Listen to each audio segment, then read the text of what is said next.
Hey, this is Mark with Eigen Designs, and I'm excited to share some of my new CNC projects with you today, with the hope that something you see might fuel some creativity so that you can replicate this in your shop. Now, if you want to get to carving these exact files, I'll have links to those below. I also want to extend a huge thank you to my community because we recently hit 20,000 subscribers, and to help celebrate that, I'll be doing a giveaway later in this video. All right, let's get to it.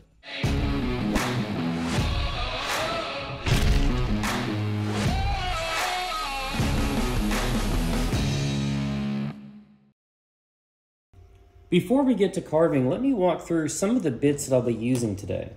I've got my 1/4" bits on the left-hand side, and right in the middle I've got all my 1/2" bits because my spindle has a 1/2" collet to run some larger bits. But 90% of the time I'm using some 1/4" bits.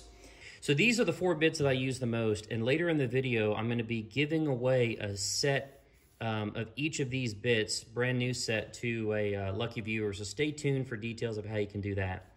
Now, the 1/8" end mill we're not going to be using today. These are going to be the primary bits that we're going to use.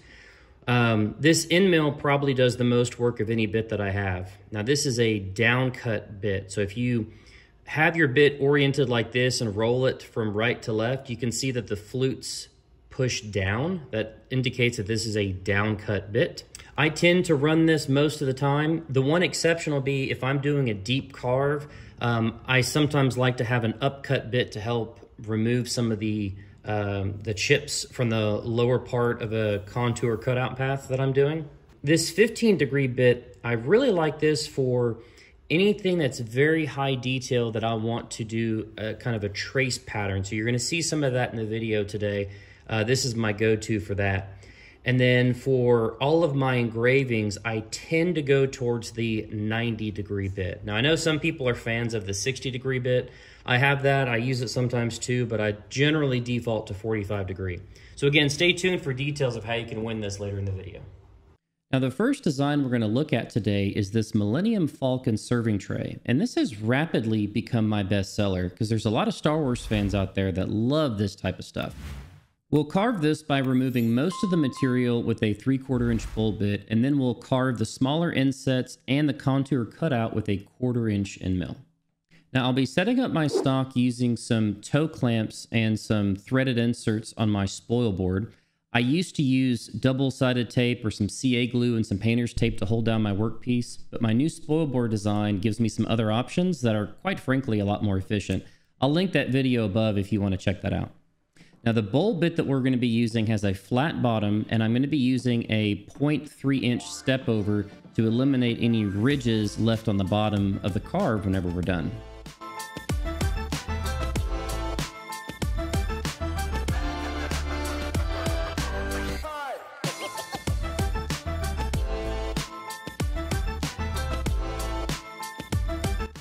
I then proceed to carve out the shallow insets and the contour cutout with a 1/4" end mill bit.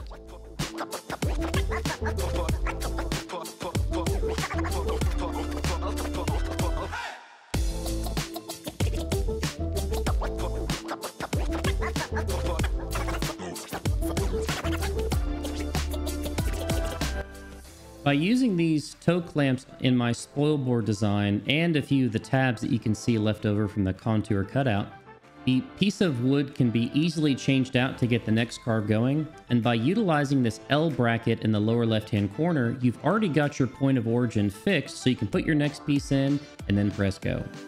To remove the tabs, it's as easy as taking a chisel and a mallet and just knocking them loose.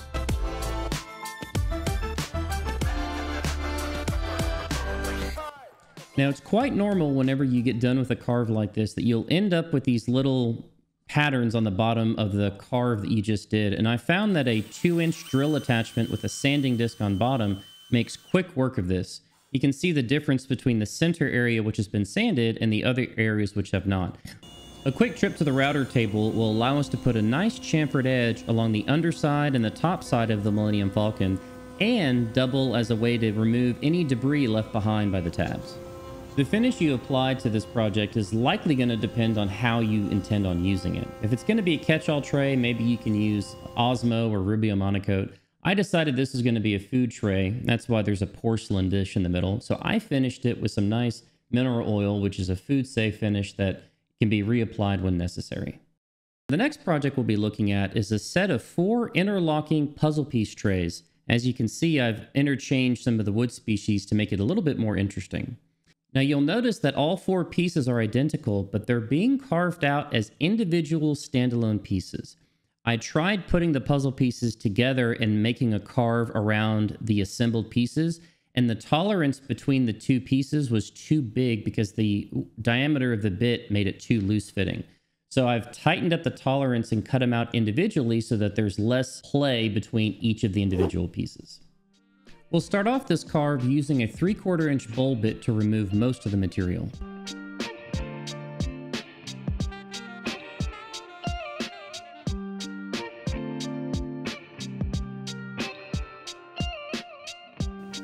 Next up, we'll use a 1/4 inch end mill to trace around the outline of each of the puzzle pieces. Now I carved this first set of 4 puzzle pieces from hard maple, but I later went on to do other species because I found mixing and matching made this project a lot more interesting.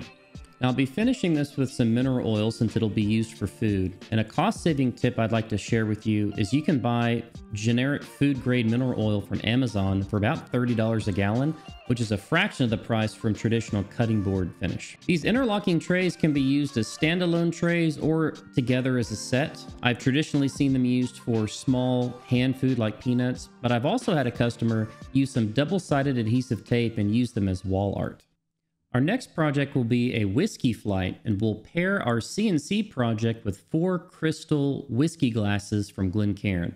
These are a ton of fun to do with a group of family members or friends and get a chance to sample different types of whiskey. My wife and I recently hosted one where we served whiskeys from different parts of the world, and it's a really good social thing to bring people together. The design for this whiskey flight's pretty straightforward. We'll have 4 circles that are sized to fit the Glencairn glasses, and we'll carve that with a 1/4 inch end mill, about 1/4 of an inch deep, and then we'll use that same bit to do the contour cutout of the shape of the whiskey flight. I'll be carving this from a beautiful piece of figured pecan, and to help identify the best place to carve this from, I use one that I've already cut. And then once it's in location, I use a Sharpie just to mark out where the orientation point is going to be for the stock. I then re-zero the CNC at this particular point so that my final whiskey flight is going to include all that beautiful figuring that I'd selected before. While that's carving, let me share the details of how you can enter to win 4 new white side CNC bits that we talked about earlier. Just write a comment in this video of a New Year's resolution that you have. Could be woodworking, could be something else, but let me know what your goals are for 2024, and I'll pick a winner on March 1st of 2024. All right, with that out of the way, each one of these flights carves in about 10 minutes, and with a quick trip to the router table, we can clean up the edges and apply some finish, and it's good to go. And if you're one of those CNC users who is perhaps new to the hobby, or you're looking to get your feet wet with some newer designs, something like this is really good to try because everything can be carved in 2 tool paths and there's no tool changes for this particular design. So consider giving something like this a try. The last project we're going to do today is a play on words of a charcuterie board because some people can't say that word for some reason. We out here with that Coochie board. Coochie board, Coochie board. So to lean into this meme, I've developed a shark Coochie board, which can either be cut out like you see here in the shape of a shark, or you can just use the stencils of the letter on a larger board and have it be a more traditional charcuterie board. This one was a fun one to design, and we're going to take this in 3 different tool paths. The first tool path is going to be using the 11-degree white side bit to actually trace around the letters that say the word shark and the tail at the end. And then there's going to be a second engraving tool path using the 90-degree V groove to actually etch out Coochie board on the back. And then a 1/4 inch end mill is going to trace around the contour of this shark. Now that last one is optional depending on how you want to use this file.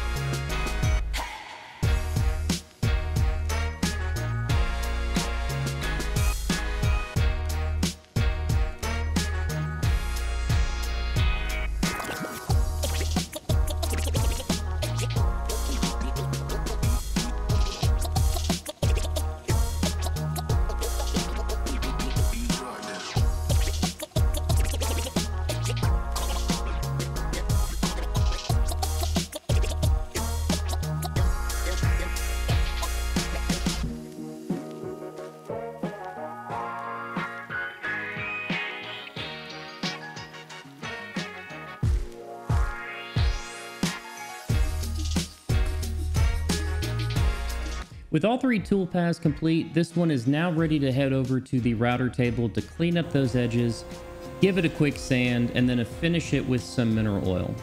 I do have to say, after doing both the shark cutout and the traditional charcuterie board, I think I like the traditional look better, but my 5-year-old son was fighting me on this one, saying that the shark was way cooler, and what am I thinking to not like this one better? But I'll leave the final judgment up to you guys. All right, that's going to wrap up this video. My goal behind these CNC project videos is just to give you some inspiration and some ideas that might help fuel some creativity in your shop. If you see something that you just had to have, there are links to these files in my description below. Make sure to subscribe if you hadn't. Enter to win in the contest, and I'll see you on the next one.